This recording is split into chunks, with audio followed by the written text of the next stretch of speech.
vaccines and fetal tissue have been have been kind of joined at the hip from the very beginning, and this dates back to the 1930s in the development of the polio vaccine.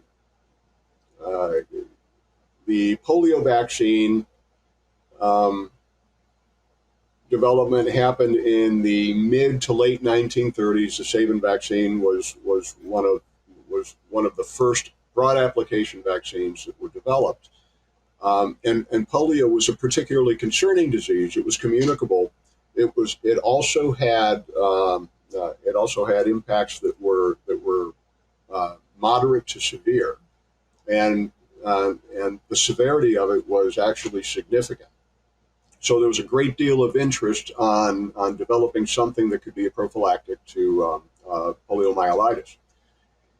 And the first step in that was the isolation of the polio virus. And babies were butchered. I'm sorry if I pause on occasion because this is kind of difficult to talk about. But in their search for the virus, they were aborting fetuses and butchering them, looking to isolate the virus. The reason they were using fetuses was the infection would pass from the mother to the child in the womb, and in the womb, that infection would be relatively unmolested from other confounding elements. And some of this had to do with women's hospitals that catered to the indigent and to the quote unquote feeble minded. There are documents out there and presentations that we have on our website that give the details on this. Excuse me. But also descriptions on how the aborted fetuses were obtained. I'm And guessing this was most mostly illegal abortions because obviously abortion wasn't legal at that point. So they were illegally basically aborting children and then using their bodies. these were correct. Yeah, these were in the terms of the day medically indicated for a variety of reasons. So the connection between these abortions and feeble-minded patients, and I find it distasteful to even use that Mhm. language, but that's what's in the literature.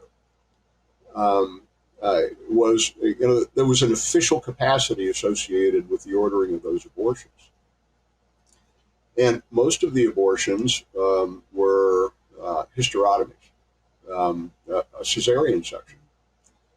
And the language describing the obtaining of these specimens was really kind of disturbing, where they would I'll paraphrase, but they would say that the fetus was obtained through surgical hysterotomy, and whenever possible, the fetuses would be kept inside the amniotic sac, placed on a sterile towel, and dissected as quickly as possible. So what they did was they delivered a baby by cesarean section, and the baby died during the dissection because they were, yeah.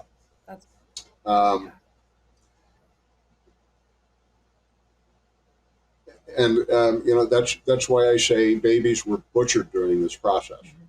and that was how they isolated the virus and Did they have the did development of they the quote vaccine. unquote have to? Like were they choosing to do this on unborn children because they wouldn't be affected by any other viruses? Was that the logical reasoning for using unborn children? Yes, and they didn't have the benefit of what we know today. Were there alternatives? Knowing then what we know now, absolutely there would have been alternatives. But medical science, um, ethically and unethically, has developed quite a bit in the last 90 years. Mhm. And the fact remains is that babies were butchered in the process of developing the poliomyelitis vaccine. Wow.